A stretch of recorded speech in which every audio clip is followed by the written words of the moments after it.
سامعین حضرات، اس نعتیہ کلام کے بعد اب باری ہے تقریر کی، جس کے لیے دعوت دی جا رہی ہے سید افضل العلماء تحسین آغا خنمیری صاحب کو کہ آپ یہاں آ کر اپنے خیال پیش کریں۔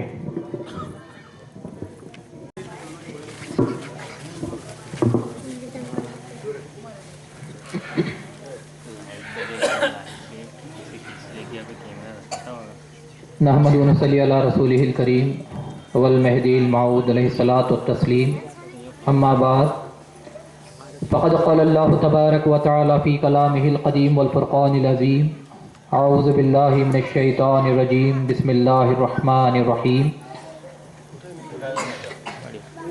وما خلقت الجن والانس الا لیعبدون، صدق اللہ العلی العظیم۔ حضرت والدی مرشدی قبلہ دامت فیوزہم، معزز سامعین اکرام، عزت مآب خواتین، خدا تعالیٰ کا فرمان مبارک ہے کہ میں نے انسانوں کو اور جنات کو نہیں پیدا کیا مگر میری عبادت کے لیے میں نے پیدا کیا۔ تو اس آیت شریفہ کے ذریعے انسان کی تخلیق کیوں ہوئی، انسان کے پیدا کرنے کا مقصد کیا تھا، اور انسان کو کس مقصد کے تحت زندگی گزارنی چاہیے، اس کی طرف خدا تعالیٰ نے نشاندہی فرمائی کہ میں نے تم کو زندگی دی ہے تو اس کا مقصد یہ ہے کہ تم میری عبادت کرو۔ تو اس سے ہم کو یہ بات معلوم ہوتی ہے کہ ہماری زندگی با مقصد زندگی اسی وقت ہوتی ہے جب کہ ہم خدا نے جس مقصد کے تحت ہم کو پیدا کیا اس مقصد پر عمل کرتے ہوئے زندگی گزاریں، تو اس کو خدا نے جس مقصد کے تحت پیدا کیا اس کو پورا کرنے کے برابر ہوتا ہے۔ ورنہ زندگی گزارنے کے کئی طریقے ہوتے ہیں، جانور بھی زندگی گزارتے ہیں، عام لوگ بھی، انسان بھی زندگی گزارتے ہیں، اور مسلمان بھی زندگی گزارتا ہے۔ کیا تمام لوگوں کی، ہر ایک انسان کی، کائنات کی جو بھی دنیا میں کائنات ہے، کیا ان کی زندگی گزارنے کے طریقے میں اور مسلمان کی زندگی گزارنے کے طریقے میں کوئی فرق ہونا چاہیے یا نہیں ہونا چاہیے؟ حتیٰ کہ انسان کو خدا تعالیٰ نے عبادت کے لیے پیدا کیا، لیکن جب ہم دیکھتے ہیں کہ کائنات کا ہر ذرہ کیا کر رہا ہے تو صاف طور پر معلوم ہوتا ہے کہ خدا تعالیٰ نے قرآن میں بھی فرمایا، رسول اللہ صلی اللہ علیہ وسلم نے بھی ارشاد فرمایا کہ کائنات کا ہر ذرہ خدا کی تسبیح بیان کرتے ہوئے، ہر لمحہ خدا کی تسبیح بیان کرتا ہے۔ تو ہر ایک لمحہ وہ خدا کے ذکر میں ہے، خدا کی تسبیح بیان کر رہا ہے۔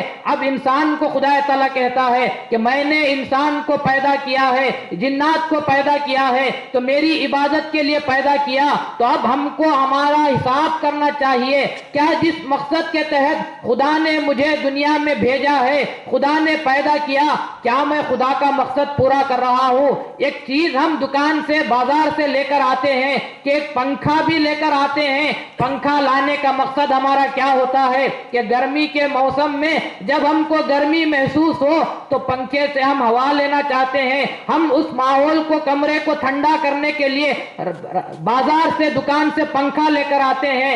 اگر ہم بازار سے پنکھا لے کر آئیں اور گھر میں اس کو رکھیں، آن بھی کریں، لیکن وہ پنکھا چلنے کے لیے تیار نہیں، وہ پنکھا ہوا نہیں دیتا، تو فوراً سے ہم کہتے ہیں کہ جس مقصد کے تحت میں لایا تھا، جب وہ مقصد پورا نہیں ہوتا تو اس کے گھر میں رکھنا بیکار ہے، اس کو واپس کر دینا چاہیے۔ تو یہی معاملہ انسان کو سوچنا چاہیے کہ خدا نے مجھے دنیا میں پیدا کیا تو خدا کا ایک مقصد ہے، اور مقصد کیا ہے؟ تو خدا نے فرمایا میں نے تمہیں میری عبادت کے لیے پیدا کیا۔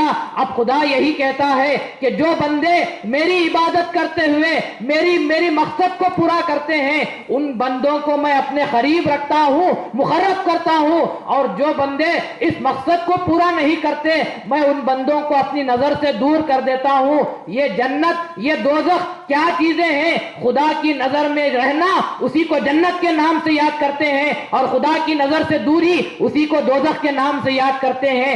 شیطان کو خدا نے ہمیشہ کے لیے دوزخی قرار دیا ہے. دوزخی سے مراد وہ آخرت میں حساب ہوگا, کتاب بھی ہوگا, اور اس کا جو ہوگا جو الگ معاملہ ہوگا. لیکن خدا جو رب العالمین ہے, رب العالمین کے نظر سے دور رہنا, اس کی نظر سے گر جانا, اس سے بڑی دوزخ اور کوئی ہو نہیں سکتی. کہ جو خدا کہتا ہے کہ میں 70 ماؤں سے زیادہ محبت رکھتا ہوں, اس خدا کی نظر سے گر جانا, اس خدا کی نظر سے دور رہنا, اس سے بڑھ کر دوزخ اور جہنم کیا ہو سکتی ہے. تو معلوم ہوا کہ خدا نے ایک مقصد کے تحت ہم کو دنیا میں بھیجا ہے, اور جو لوگ اس مقصد کو پورا کرتے ہیں خدا تعالیٰ ان کو اپنے قریب رکھتا ہے.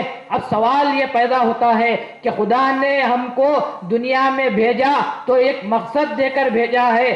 خدا کے پیدا کرنے کا مقصد کہ بندے تو میری عبادت کر, اے انسان تو میں نے تجھے پیدا کیا, تو میری عبادت کر.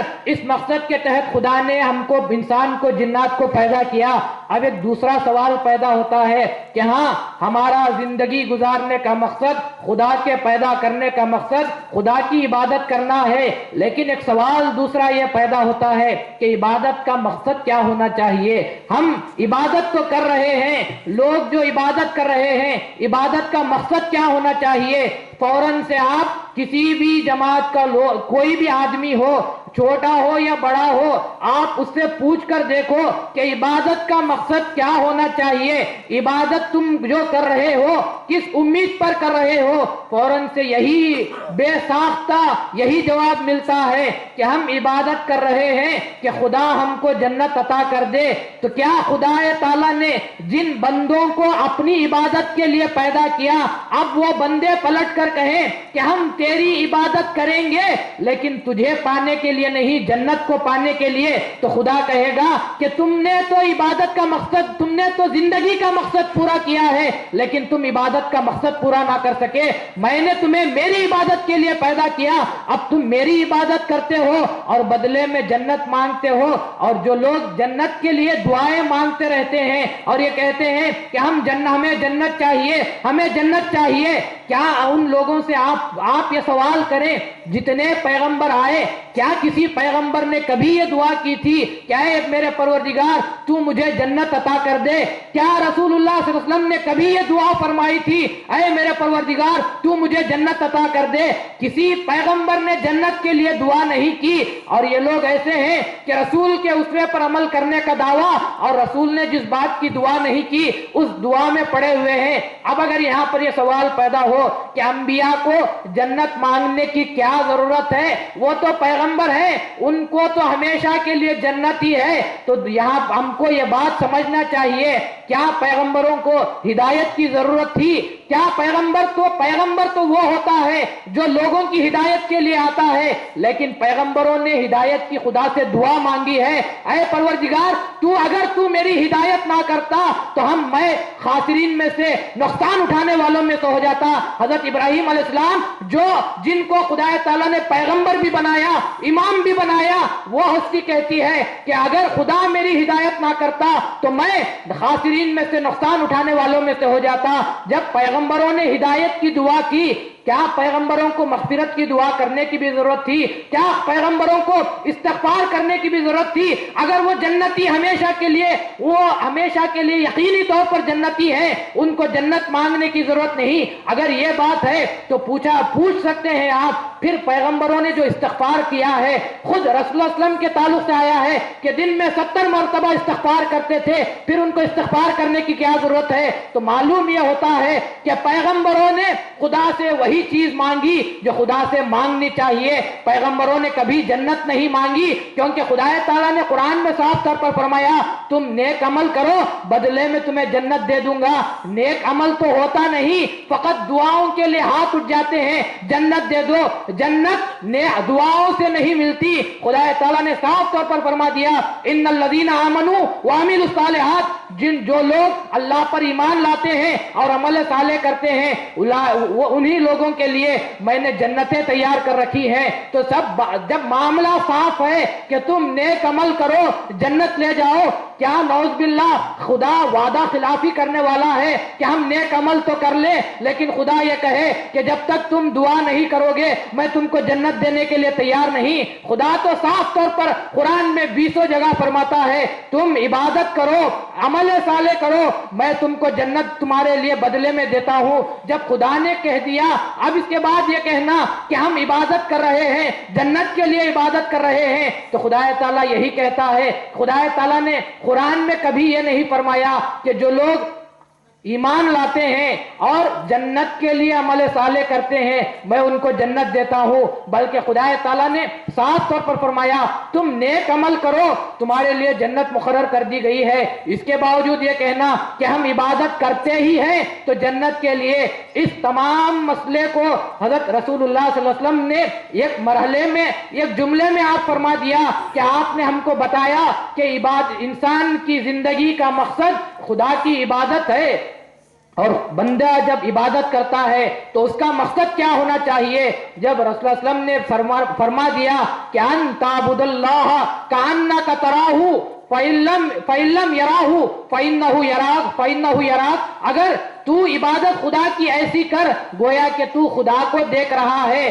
اگر یہ نہیں ہو سکتا تو کم سے کم اتنا تو تصور کر کہ خدا تجھے دیکھ رہا ہے. کیا خدا رسول اللہ علیہ وسلم نے یہ فرمایا تو عبادت خدا کی ایسی کر کہ بدلے میں خدا تجھے جنت عطا کر دے؟ کیا رسول اللہ علیہ وسلم نے ہم کو یہ تعلیم دی کہ تو جنت کے لیے عبادت کر؟ رسول اللہ علیہ وسلم نے بھی ہم کو تعلیم دی کہ تو عبادت کر تو اس لیے عبادت کر کہ تو خدا کو دیکھ سکے، اس لیے اس نیت کے تحت تجھے عبادت کرنی چاہیے. تو اسی لیے حضرت امامنا مہدی موعود علیہ السلام نے صاف طور پر فرمایا کہ مہدوی وہ ہوتا ہے، بلکہ مومن وہ ہوتا ہے جو عبادت تو کرتا ہے لیکن جب اس سے پوچھا جاتا ہے کہ تیری عبادت کا مقصد کیا ہے فوراً سے وہ کہتا ہے کہ ہم کو ہمارے امام نے رسول اللہ صلی اللہ علیہ وسلم کی اتباع میں اس بات کی تعلیم دی ہے کہ تو جو عبادت کرتا ہے تیری عبادت کا مقصد خدا کی خوشنودی حاصل کرنا ہوتا ہے. جب خدا راضی ہو جائے گا تو آپ یہ جنت کیا ہے، یہ دنیا کیا ہے، تمام چیزیں آپ کی ہو جائیں گی. راضی کس کو کرنا ہے؟ راضی خدا کو کرنا ہے. حضرت جنید بغدادی رحمۃ اللہ علیہ کے تعلق سے روایت میں آیا ہے کہ ایک مرتبہ جنید بغدادی رحمۃ اللہ علیہ ایک بقال کے پاس، دکاندار کے پاس کھڑے ہوئے تھے. ایسے میں ایک عورت آتی ہے اور عورت آ کر یہ کہتی ہے کہ مجھے فلاں فلاں چیز چاہیے. تو وہ دکاندار دیتا ہے اور جب وہ پیسے پوچھتی ہے تو دکاندار کہتا ہے کہ کب تک یہ معاملہ کرتے رہے گی کہ تو سودا لے گی اور پیسے دیتے رہے گی؟ کب تک یہ حساب کتاب کا معاملہ چلتا رہے گا؟ ایسا کر تو میری ہو جائے، یہ دکان بھی تیری ہو جائے گی. اتنا سننا تھا کہ جنید بغدادی رحمۃ اللہ علیہ غش کھا کر گر جاتے ہیں. جب ہوش آتا ہے اور پوچھتے ہیں کہ ایسی کون سی بات ہو گئی کہ آپ کو غش کھا کر گرنا پڑا، آپ پر جذبے کا عالم طاری ہو گیا؟ تو جنید بغدادی رحمۃ اللہ علیہ نے فرمایا کہ ان دونوں کی گفتگو سے، ان دونوں کے معاملات سے مجھے خدا کا عرفان حاصل ہو گیا کہ میں خدا سے ایک چیز یہ کرتا ہوں اور کہتا ہوں کہ بدلے میں مجھے یہ دے، نماز پڑھتا ہوں اور کہتا ہوں کہ بدلے میں یہ چاہیے، فلاں کام کرتا ہوں اور کہتا ہوں کہ بدلے میں یہ دے. تو اس نے مجھے سکھایا کہ تو میری ہو جا، سب چیز تیری ہو جائے گی. تو مجھے خدا کا عرفان حاصل ہو گیا کہ مجھے بدلے میں کچھ نہیں چاہیے، یک میں خدا کا ہو جاؤں گا تو خدا کی ہر چیز میری ہو جائے گی. تو حضرت امامنا مہدی موعود علیہ السلام نے بھی ہم کو یہی سکھایا کہ کب تک تم خدا سے تجارت کرتے رہو گے، کب تک تم خدا سے سودے بازی کرتے رہو گے؟ میں نے نیک کام کیا بدلے میں جنت دے دے، میں نے روزہ رکھا بدلے میں مجھے تو یہ دے دے، میں نے حج کر لیا تو میرے گناہوں کو معاف کر دے. یہ تمام چیزیں اپنی جگہ پر برحق ہیں لیکن لیکن حضرت امامنا مہدی موعود علیہ السلام نے ہم کو اس بات کی تعلیم دی، خدا سے سودے بازی نہیں، خدا سے تجارت نہیں، بلکہ خدا سے عشق کرنا چاہیے۔ جب تو خدا کا ہو گیا تو خدا کی ساری کائنات تیری ہو جائے گی، یہ جنت بھی تیری ہو جائے گی، اور دنیا میں جتنی چیزیں ہیں وہ سب تیری ہو جائیں گی۔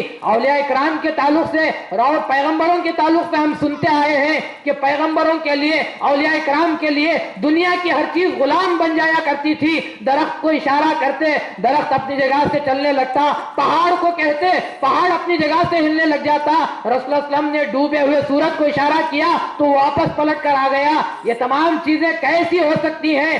اسی وقت ہو سکتی ہے خدا کہتا ہے کہ ساری کائنات میری ہے، اور جو میرا ہوتا ہے وہ میری کائنات اس کی غلام بن جاتی ہے، اور جنت بھی خدا کی مخلوق ہے۔ اسی لیے آپ جنت کے لیے ہماری عبادت نہیں ہوتی، ہماری عبادت جو ہوتی ہے وہ خدا کے لیے عبادت ہوتی ہے۔ اب خدا راضی ہو جائے تو خود بخود جنت ہماری طلب کرنے لگتی ہے کہ خدا تعالیٰ نے جس ہستی سے راضی ہوتا ہے، کائنات کی ہر چیز اس کی غلام بن جاتی ہے۔ تو جب جنت بھی ایک مخلوق ہے تو جنت بھی یہ کہے گی کہ اے خدا، جس سے تو راضی ہو چکا ہے اس کو میرے اندر بھیج دے۔ تو حضرت امامنا مہدی موعود علیہ السلام نے انہی باتوں کی ہم کو تعلیم دی ہے کہ تم جو عبادت کر رہے ہو، کیونکہ انسان جب تک اپنے مقصد کو درست نہیں کرتا اس وقت تک اس کا راستہ صحیح نہیں ہوتا۔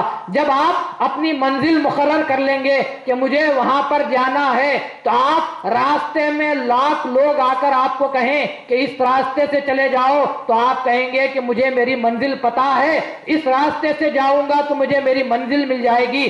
اگر منزل کا پتہ نہیں تو لوگ جہاں جہاں آپ کو لیتے جائیں گے آپ وہاں پر چلتے ہوئے چلے جائیں گے۔ اسی طرح عبادت بھی ہے، عبادت کا مقصد کیا ہونا چاہیے؟ خدا کی ذات ہونی چاہیے۔ جب آپ نے خدا کی ذات کو مقصد بنا لیا، راستے میں آ کر آپ نماز کے لیے کھڑے ہوئے، راستے میں آ کر نفس کہے گا کہ ذرا نماز کو لمبی کر دے، پیچھے لوگ دیکھ رہے ہیں، فوراً سے آپ کہیں گے کہ میرا مقصد لوگوں کو دکھانا نہیں، میرا مقصد پیچھے نہیں، میرا مقصد آگے ہے، خدا کی ذات ہے، میں خدا کو خوش کرنے کے لیے نماز پڑھ رہا ہوں۔ عبادت کرتے رہیں گے، آپ کے دل میں شیطان آ کر خیال ڈالے گا کہ لوگ تیری تعریف کر رہے ہیں کہ بڑا عبادت گزار ہے، فوراً سے آپ کا مقصد کہے گا کہ تیرا مقصد لوگوں کے درمیان نام کرنا نہیں بلکہ تیرا مقصد خدا کو راضی کرنا ہے۔ تو اسی لیے انسان کو ہمیشہ با مقصد زندگی گزارنی چاہیے، اور با مقصد زندگی یہی ہے کہ خدا کی عبادت میں زندگی گزارنا،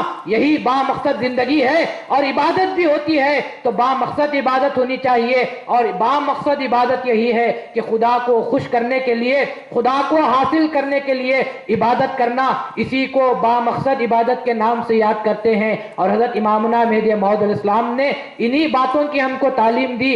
اب اگر کوئی یہ کہے کہ مہدویت میں اسلام سے ہٹی ہوئی چیزیں ہیں تو آپ کو ان کو پوچھنا چاہیے، مہدویت ہم کو اسی بات کی تعلیم دیتی ہے، اگر یہ اسلام سے ہٹی ہوئی چیز ہے تو آپ بتائیے کہ آپ کے پاس اسلام کی کیا تعریف ہونی چاہیے۔ تو اسی لیے اس سے پہلے ہم کو اپنے آپ پر یقین ہونا چاہیے کہ مہدویت کیا ہے اور اسلام کیا ہے۔ جب یہ دو چیزیں ہمارے سامنے آ جائیں گی تو خود بخود ہم کو یقین ہو جائے گا کہ مہدویت صحیح معنی میں وہ مذہب ہے جس کے تعلق سے خدا تعالیٰ نے قرآن میں بیان فرمایا، جس پر رسول اللہ صلی اللہ علیہ وسلم نے عمل کیا ہے۔ تو خدا تعالیٰ سے دعا ہے کہ خدا تعالیٰ ہم کو با مقصد زندگی گزارنے اور با مقصد عبادت کرنے کی ہم سب کو توفیق عطا فرمائے، آمین۔ وآخر دعوانا ان الحمد للہ رب العالمین۔